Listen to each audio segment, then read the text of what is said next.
Yeah, the first steps for organizations that are thinking about starting an attribution program go back to the lines of questioning we've been speaking about, and that is your data and how your data is structured. It all comes down to that, and looking at the three primary areas of first-party data, your second-party data, and certainly if you're in the third-party data business, a little bit more expensive, but certainly another option, is that conversations had internally and that those discussions take place so that as you go out and write the RFP and start to decide what you need, the solutions that you seek can then be much more easily implemented.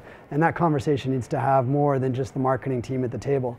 You certainly need to have your information solutions team, but also your finance team, because the way the data is structured and the reporting of that data has to be in a way that's meaningful, not only to you as a marketer, but to finance from a reporting standpoint as well. Yeah, so programmatic is certainly a huge influence right now in display advertising and some of the things that are happening in the digital space. And there's a lot of solutions. And you talk about DMP and data management platforms and DSPs and all the other acronyms around there. Those are components to me that make a channel work much harder, and they do work in conjunction with all of your attribution modeling and your segmentation, because without that, they really fall down. So for me, and my experience with it, where I found success is on the retargeting capabilities that are afforded within a DMP that allow us to get at consumers in a much more efficient way.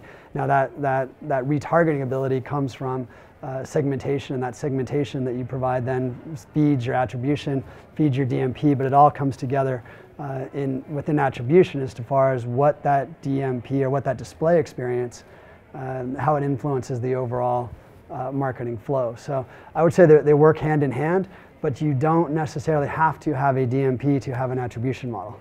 And you don't have to have an attribution model if you have a DMP. They work separate, but they work better together.